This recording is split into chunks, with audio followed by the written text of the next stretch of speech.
My name is Gracie. Our daughter's name is Margaret, although she prefers Margaret. She's definitely her daddy's daughter. We don't get along very well. I think it's because she and I are both schemers. Throughout our marriage, I cheated on my husband from time to time. I just can't help it. I have a sex addiction and Jack isn't up to my level in the bedroom. Anyway, that's not why I married him. I married him because he was easy to control and because he knew how to make good money. Maybe that sounds cold to you, but then you probably live in a trailer and drive a Ford. I drive a Mercedes S-Series and live in a fucking mansion. If you've decided to settle down or haven't prepared for the future, don't judge me. Jack never cheated on me. He used to be like an adorable puppy who followed me everywhere. I taught him everything in the bedroom. Luckily, he believed my claim that I learned it all from the internet. I'm saying he's not up to my level in bed, but he's pretty darn close now thanks to my training. Perhaps this is why I am so sad about our possible divorce. You see, everyone gets caught at some point. In my case, while I was having sex with a lustful citizen of the Dominican Republic, my daughter skipped school and filmed my sex in high definition on the camera of the phone I bought her. God, what a monster I raised. I should have had a fucking abortion. But she was the one who tied Jack to me when we were younger in doubtful decisions. Decisions hindsight never helps when you need it. When I got home that day, I saw her grin at me and run upstairs.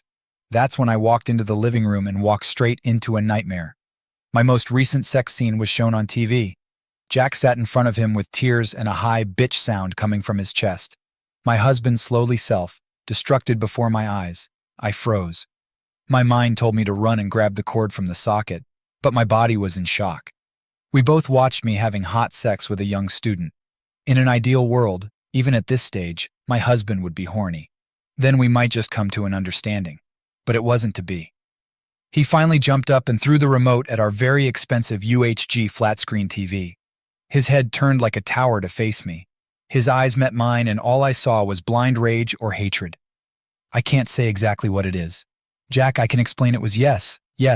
It was an accident or God's providence, right? I thought I knew about the difficulties between men and women, how it rarely works out, and yet I kept trying like a fool. His hands clenched and unclenched. His breathing was ragged.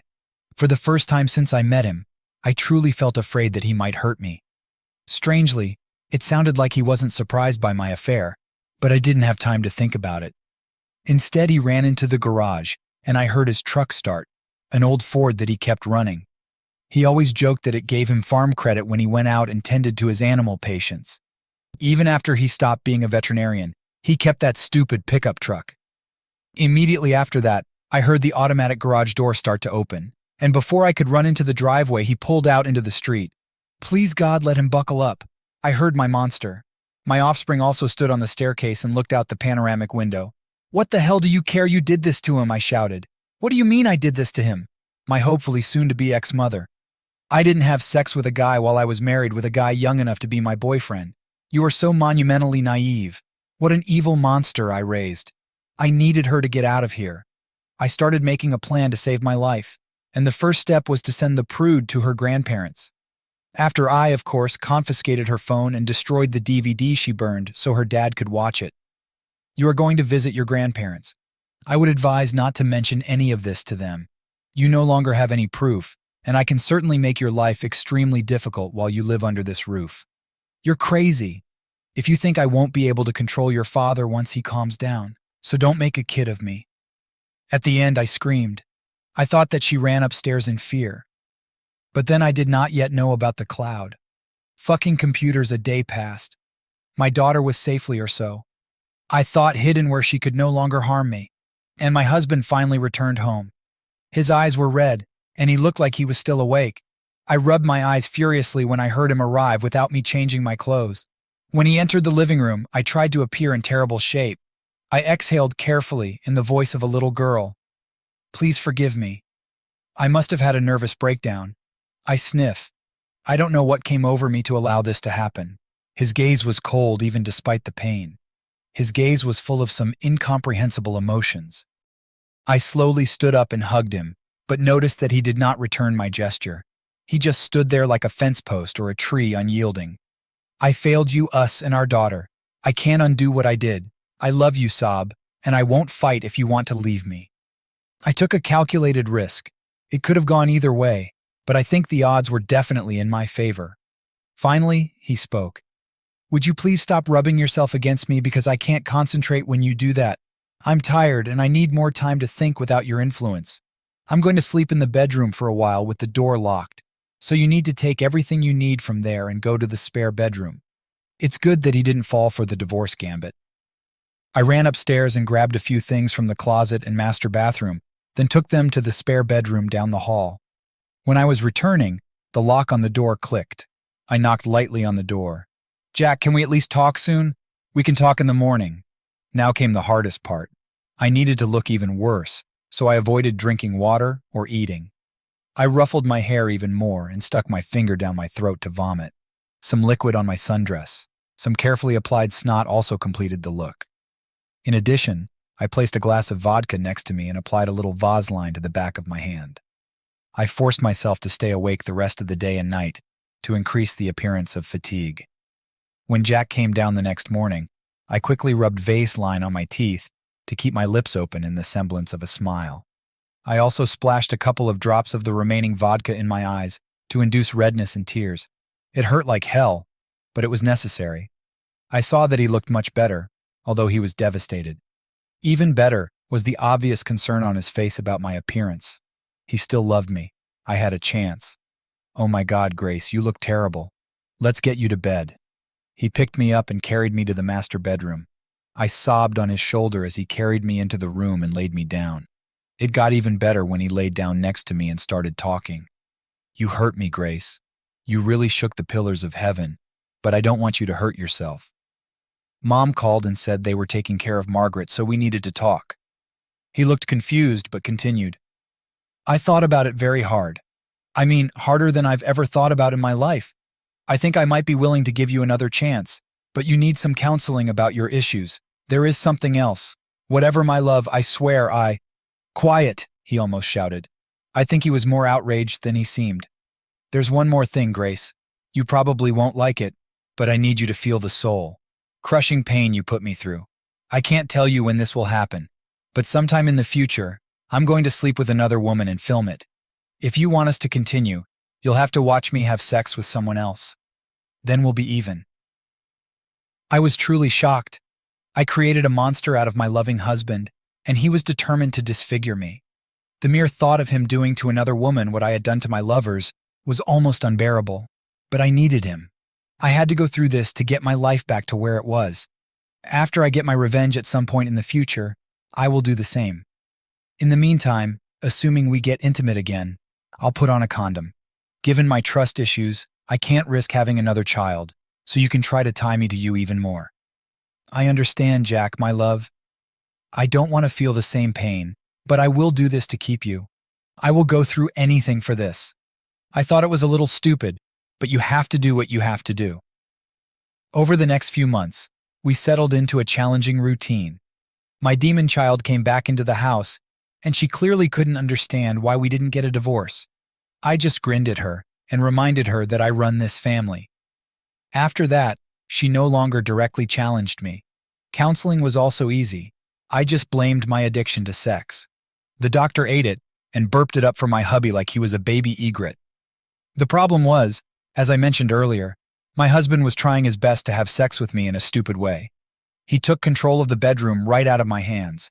Every time he took me, I wondered if he had learned his new passionate techniques from another woman. When we didn't have sex because he claimed he was sick or tired, I worried.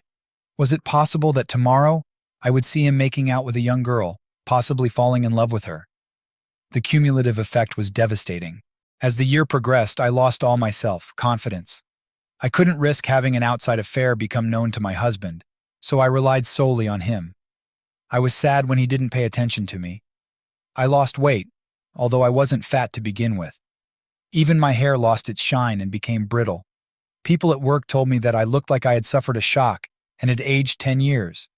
I couldn't sleep. My joints hurt. Maybe I was aging prematurely. The worst part is that I started to obsess over my husband, and dare I say it, really love him. Everything was in his hands. Every day I expected my world to be taken from me, and like some evil priest in a movie, my Jack to giggle happily and reach into my chest to rip out my beating heart. My plan was terrible. Who would have thought that the main entry, gear, would fall into a trap that she herself set? Finally, almost a year later, I can't take it anymore. I decided to pull the plug and see what happened. I sent my daughter back to her grandparents and decided to sort things out with my loving husband. He needed to take a shit or get off the potty, or I was leaving. Even though I really love him for the first time, I can't suffer anymore. Jack, I can't stand it anymore. I need you to hurry up and find this other woman, have sex with her, and let me watch the tape so we can get through this. He just looked at me. I felt goosebumps crawl across my body as I realized that this look was the same as the one he gave me a year ago. The look of a bug collector when he sees a particularly interesting bug he wants to collect, or perhaps the feverish look of a young sociopath burning ants with a magnifying glass. What have I done with my actions? Do you really think I can stoop to your level, Gracie? He said in a cold voice.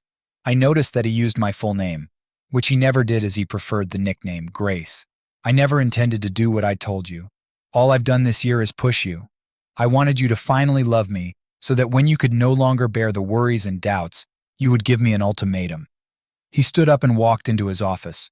I heard the key turn in the lock and he came back with a large envelope. You can sign it or not, I don't care. We've come full circle, you and me. I don't care one iota about you anymore, and you seem to love me. I wouldn't care while you have a hard time imagining me sleeping with some woman out of revenge. You see, now you feel what I felt before. You know what it's like to wonder every day if the one you love is going to give up that love and trust for just sex. A year ago, I had no intention of deciding anything.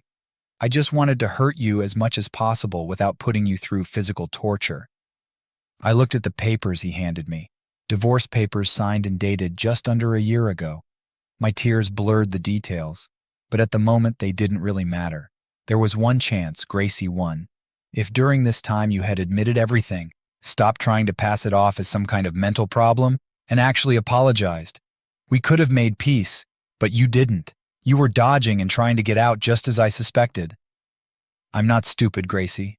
I've had my suspicions for a long time, and I'm quite sure that this student was not your first outsider. I let it go because of our daughter, and because I loved you then. Anyway, we're done.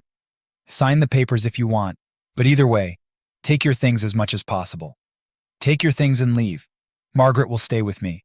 She's old enough to choose, and that means I'll run the house until she finishes school. You make more money than me, so good luck getting alimony. Leave. Margaret will be home soon, and I don't want you here. I was Frankenstein looking at what I had created. I doubted that I would die of pneumonia anytime soon, but inside I was as dead as the monster's creator, Mary Shelley. He planted it all. He even had to wonder if his suspicions and plans began around the time he decided to become a truck driver. This certainly changed the balance of money, earned it between us, and reduced my chances of using alimony as a weapon to delay the divorce. He was also right that my daughter was old enough to determine where she would live for custody purposes. In truth, the agreement was more than fair. Since he was making less money and would likely become the custodian, I could be forced to pay him child support. I could sue the whole thing, tie it up for months or years.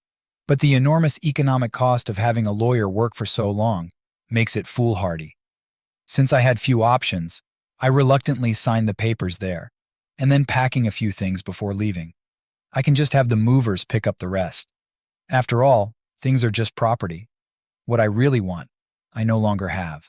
This should have been the end of my sad story. But my daughter, making it clear that she was not afraid of me and that she never wanted to see me again, uploaded my shameful actions from the cloud to the Milk website. The fallout from my amateur videos was swift, faster than the lawsuit that resulted in them being removed. I lost my job as a veterinarian and was forced to look for a job in another state where I could explain my sudden layoff. Someday I am sure I will overcome the pain, the hellish feeling as if I was being cut into pieces. I'm still attractive enough that even if I don't forget Jack, I could replace him. I'm just not sure what benefit it could have. I've been in a marriage before that I entered into not fully loving my spouse, and look where it got me. I'm certainly not as strong as Jack. Jack gave me a whole year to act honestly and correctly, and then perhaps he would accept me again. I couldn't do it. As for my current love life, I have casual relationships, but I'm emotionally cold and dead inside. I still love the monsters I created. Subscribe to our channel, listen to the next story, because this story is nothing compared to the next one. If you're under 18, don't even think about listening to the next one.